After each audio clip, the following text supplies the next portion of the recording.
They laughed at his belt clip joiners. Until it ran dry only after the attack did the winter of 1942 arrive early in the North African desert. Sand that blistered skin during daylight now held the bitter cold of night, and in a workshop tent near El Alamein, a young German armorer named Wilhelm Schaefer bent over his workbench, his breath forming small clouds in the frigid air. The oil lamp flickered as he carefully filed down a piece of metal no larger than his thumb. Around him, his fellow soldiers had long since retreated to their bunks, but Wilhelm remained, driven by an obsession that had consumed him for months. The problem was simple to understand, but maddeningly difficult to solve. The MG-34 machine gun, Germany's primary infantry support weapon, fed ammunition through long canvas belts. Each belt held 50 rounds, and when one belt ran empty, the gun fell silent. In the chaos of combat, those precious seconds required to attach a new belt could mean the difference between survival and obliteration. Soldiers fumbled with cold or bloodied fingers, trying to thread the first round of a new belt into the feed mechanism while enemy fire tore through the air around them. Wilhelm had watched men fall during those vulnerable moments. He had seen the panic in their eyes as they struggled with the belts, knowing that every second of silence from their gun meant the enemy was advancing, closing the distance, preparing to overrun their position. The standard procedure was to have ammunition bearers ready with fresh belts, but in the fluid, chaotic nature of desert warfare, ammunition bearers were often separated from their gunners, wounded, or forced to take cover. His solution seemed elegant in its simplicity. A small metal clip, no more than 5 centimeters long, that could join 2 ammunition belts together before the fighting even started. With his belt clip joiners, as he called them, a machine gun crew could prepare continuous strings of ammunition, 200, 300, even 400 rounds linked together. The gun could fire for minutes without pause, without that terrible, vulnerable silence. He had presented his prototype to his squad leader, Obergefreiter Klaus Richter, 3 weeks earlier. Klaus was a veteran of Poland and France, a man whose face bore the permanent squint of someone who had stared into too many muzzle flashes. He had picked up Wilhelm's joiner, turned it over in his calloused hands, and then laughed. It was not a cruel laugh, but one of weary dismissal. "Wilhelm, my boy," Klaus had said, his voice carrying that particular tone of a veteran, explaining reality to a newcomer. "You think you are the first to dream of endless ammunition? Do you know what happens to belts in the desert? The sand, Wilhelm. The sand gets into everything. These little clips of yours, they will jam, they will catch. And when they catch, the gun stops. And when the gun stops, men perish." Others had been less kind. Joseph Bauer, the company's senior armorer, had examined the clip with theatrical disdain, holding it up to the light as if inspecting a child's toy. "Belt clip joiners," he had announced to the gathered men, drawing out each word with mock solemnity. What will our young genius think of next? Perhaps a clockwork mechanism to make the bullets fly faster? Or wings for our tanks, so they might soar like eagles? The laughter had rippled through the maintenance tent. Even the usually serious faces of the machine gun crews had cracked into smiles. Wilhelm had felt his face burn with embarrassment, but he had not argued. He had simply returned to his workbench and continued refining his design. The doubt was not entirely unfounded. The desert had indeed proven to be a merciless testing ground for equipment. Fine sand infiltrated the mechanisms of watches, jammed rifle bolts, and turned engine oil into grinding paste. Machine guns required constant maintenance, their moving parts cleaned and oiled multiple times daily. The introduction of any additional complexity, any new point where sand could accumulate, seemed foolish at best and dangerous at worst. But Wilhelm had learned metalworking from his father, a tool and die maker in Stuttgart, and he understood the principles of mechanical design. He knew that the joiners could work if the tolerances were precise enough, if the metal was properly hardened, if the design allowed sand to pass through rather than accumulate. Night after night, he refined the prototype, testing it with sand, with water, with the harsh temperature fluctuations of the desert. Each iteration was slightly better than the last. The turning point came not through demonstration or argument, but through quiet persistence. Wilhelm began making the joiners for his own gun crew. His team's loader, a broad-shouldered farm boy from Bavaria named Hans Müller, was the first to see the practical advantage. Hans was responsible for carrying the ammunition, 25 kilograms of belted rounds in metal cans, and he immediately understood that pre-linked belts meant fewer cans to carry, fewer individual belts to manage during combat. Let him try his contraptions, Hans had told Klaus one evening. If they fail, we go back to the old way. But if they work, we gain an advantage. And in this war, even a small advantage can be the difference between going home or going into the sand. Klaus had relented, though with obvious reluctance. On your head be it, Wilhelm. If that gun jams because of your clever ideas, you will explain it to the company commander. Wilhelm had spent an entire day preparing the belts for their gun. He linked 3 standard 50-round belts together, using his joiners, creating continuous feeds of 150 rounds each. He cleaned each cartridge individually, checked every link in the belt, and tested the flexibility of the connected sections. The joiners added almost no stiffness to the belt, allowing it to feed smoothly through the gun's mechanism. The following week passed in tense anticipation. The Allied forces, primarily British Commonwealth troops supported by American units, had been probing the German and Italian defensive lines. Everyone knew a major offensive was coming. The only questions were when and where. November 4th, 1942, began like most desert mornings. The sun rose as a dim orange disk through the dust-laden air, and the temperature climbed rapidly from the overnight chill. Wilhelm's unit occupied a defensive position on a low ridge overlooking a broad wadi, a dry riverbed that provided one of the few routes through the rocky terrain. Their MG-34 was positioned behind a low wall of sandbags with a clear field of fire down the length of the wadi. Klaus had positioned the gun crew with his usual meticulous attention to detail. The gun itself sat on its tripod mount, angled to sweep the killing zone.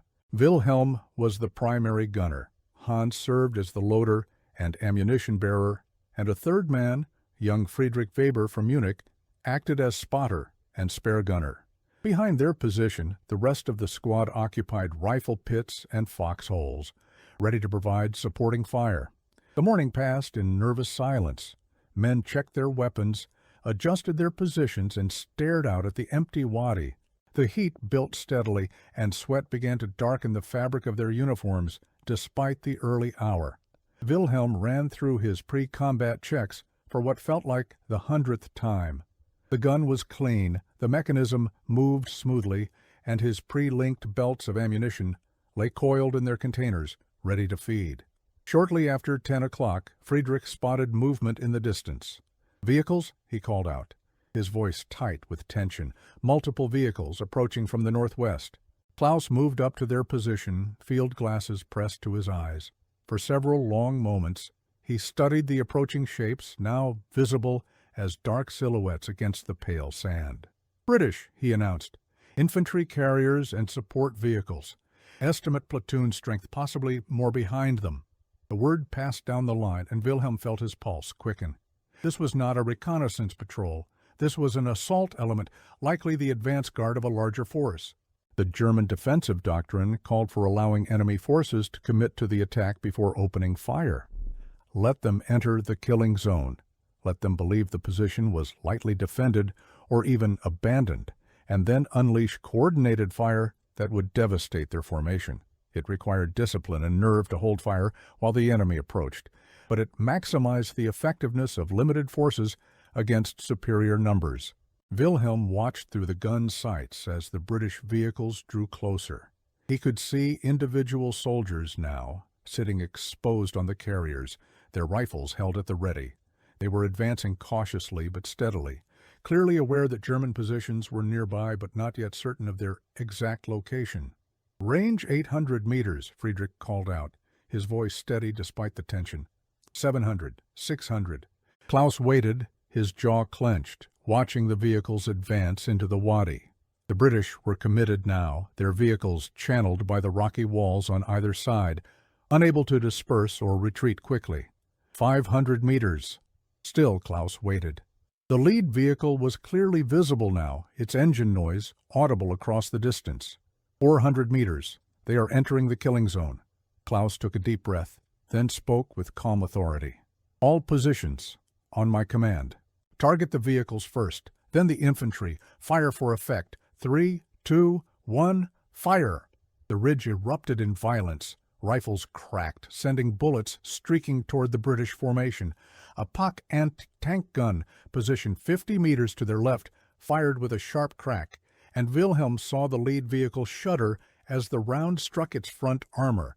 Wilhelm pressed the trigger, and the MG-34 roared to life.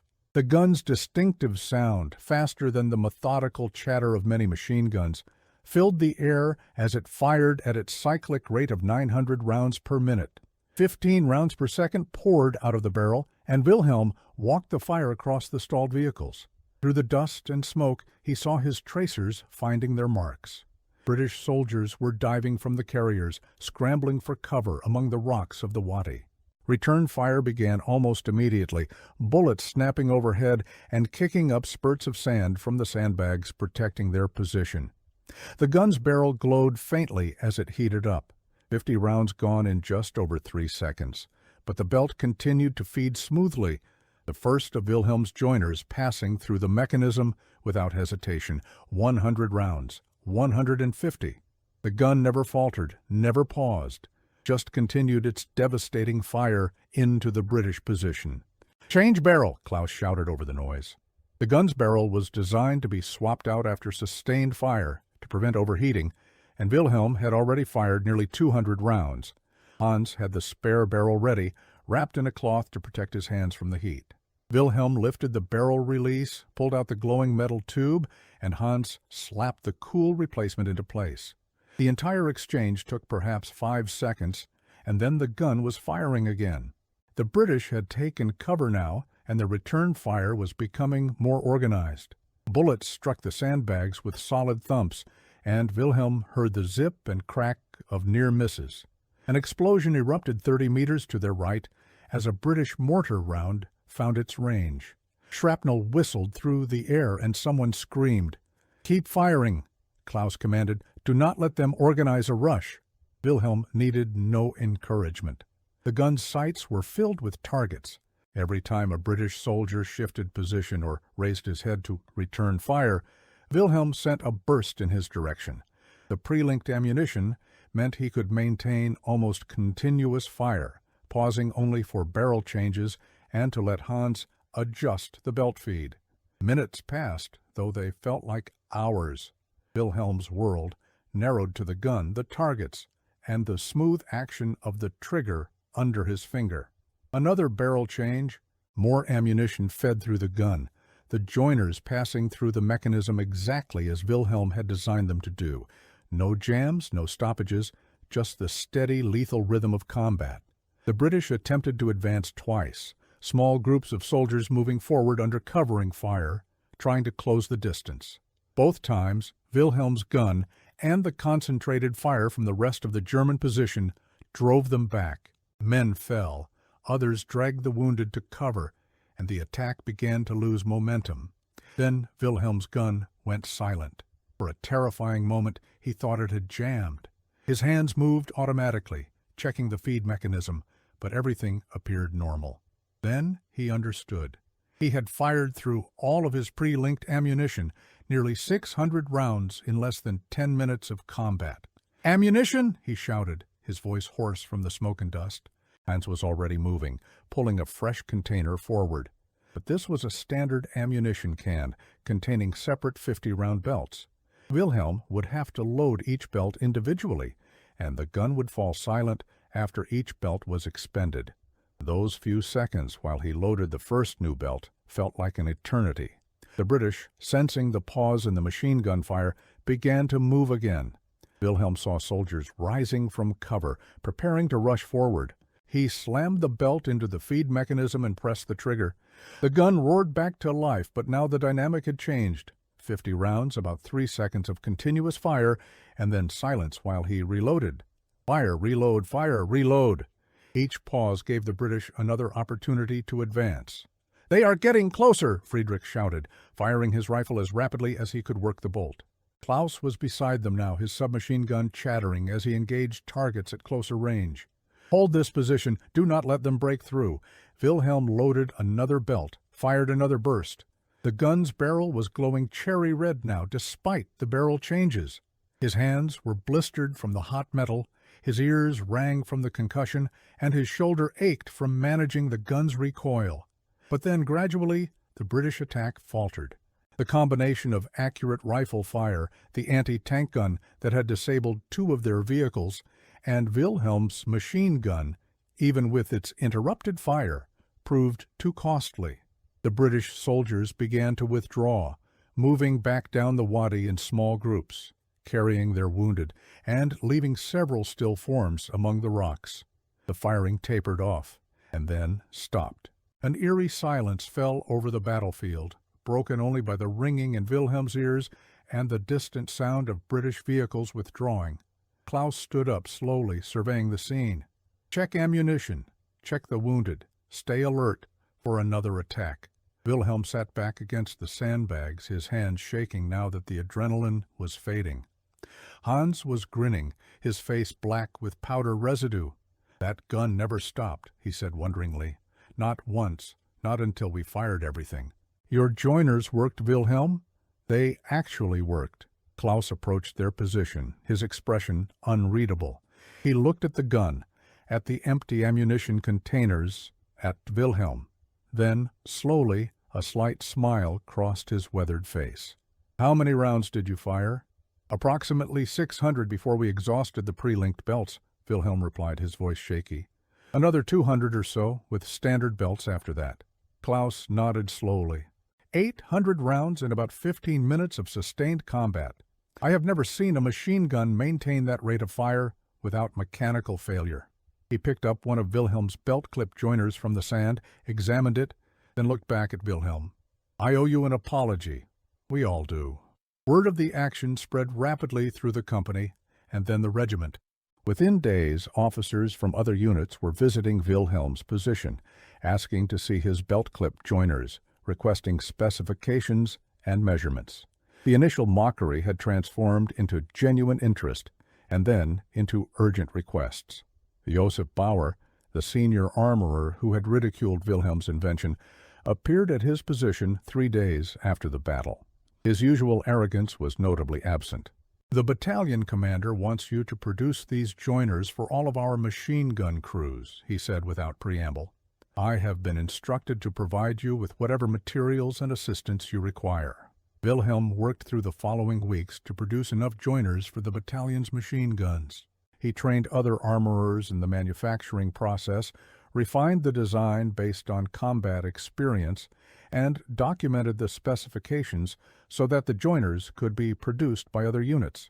The simple clips, each weighing less than 30 grams, became standard equipment for German machine gun crews in North Africa. The Battle of November 4th had been a minor engagement in the grand scope of the war. No historians would write books about that particular skirmish, and it would rate no more than a footnote in the official records, if it was mentioned at all. But for Wilhelm and his gun crew, it had been a validation of persistence and innovation. The irony was not lost on Wilhelm that his invention, designed to make a weapon of war more effective, would contribute to more casualties, more suffering, more death. He was not naive about the moral complexity of his achievement. Yet in the context of combat, where his comrades depended on the effectiveness of their weapons for survival, the belt clip joiners had proven their worth. The winter of 1942 turned to spring of 1943, and the tide of war in North Africa began to shift decisively against the Axis forces. Superior Allied numbers, better logistics, and the vast industrial capacity of the United States gradually overwhelmed the German and Italian defenders. Wilhelm's unit fought in the defense of Tunisia, then fell back and fell back again. Klaus was severely wounded in March during an Allied air attack, and Wilhelm never saw him again. Hans fell in April, hit by artillery fire that gave him no chance to take cover. Friedrich survived until the final surrender in May, when what remained of the Afrika Korps laid down their weapons and marched into captivity. Wilhelm was among those captured.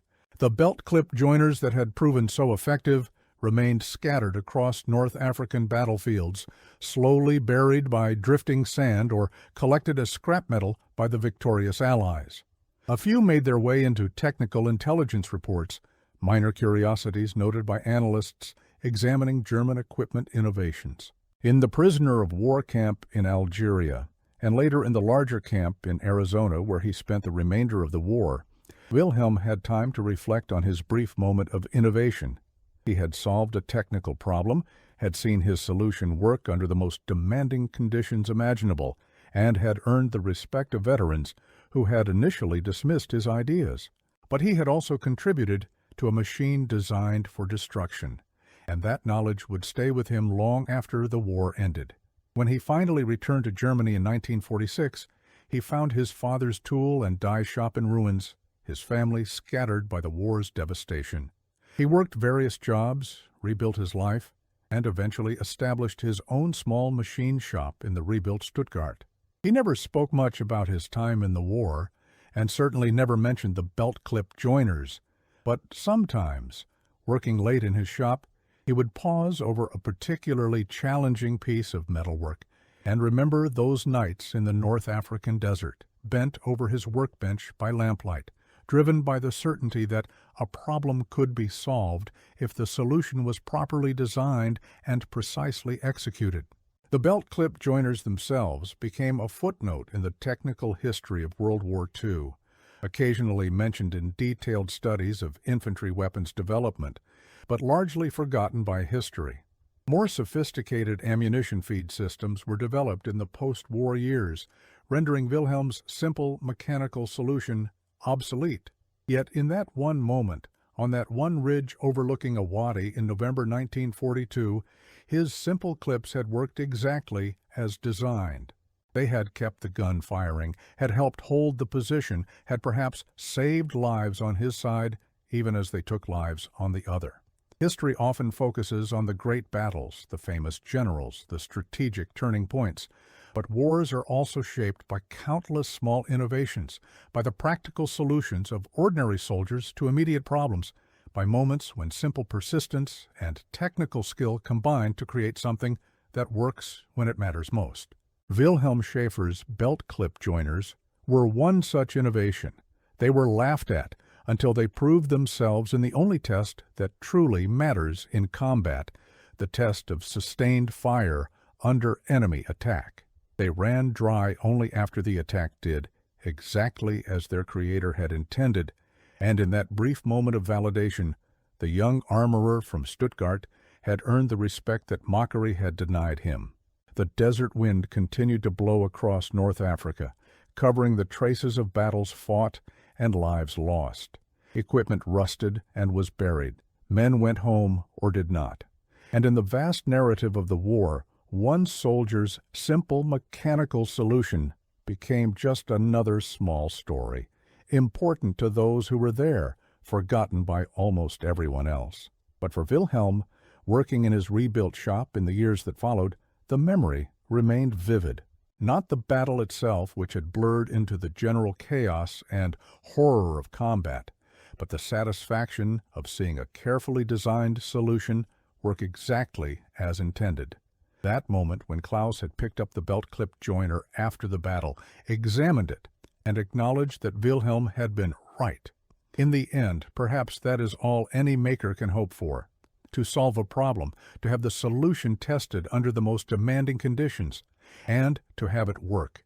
The context was war, the application was destructive, and the moral weight of that would never fully lift. But the technical achievement remained, a small piece of engineering that had performed its function exactly as designed, when it mattered most to those who depended on it. They had laughed at his belt clip joiners until they needed them, until they worked. until the gun ran dry only after the attack did, and the position held, and the men survived to fight another day. That was Wilhelm Schaefer's war, told not through grand strategic movements or famous battles, but through the lens of one small innovation, one moment of validation, one soldier's contribution to a vast and terrible conflict. A story of persistence, technical skill, and the complex truth that in war, even the smallest advantage can make the difference between survival and obliteration. The joiner that Klaus had picked up after the battle, the one that had passed through the gun's mechanism without jamming, now sits in a military museum in Germany, displayed without fanfare among other examples of infantry equipment from World War II. The label identifies it simply as Ammunition Belt Connector, German manufacture, circa 1942 to 1943, North African theater. Few visitors pause to examine it. It is, after all, just a small piece of metal, unremarkable in appearance.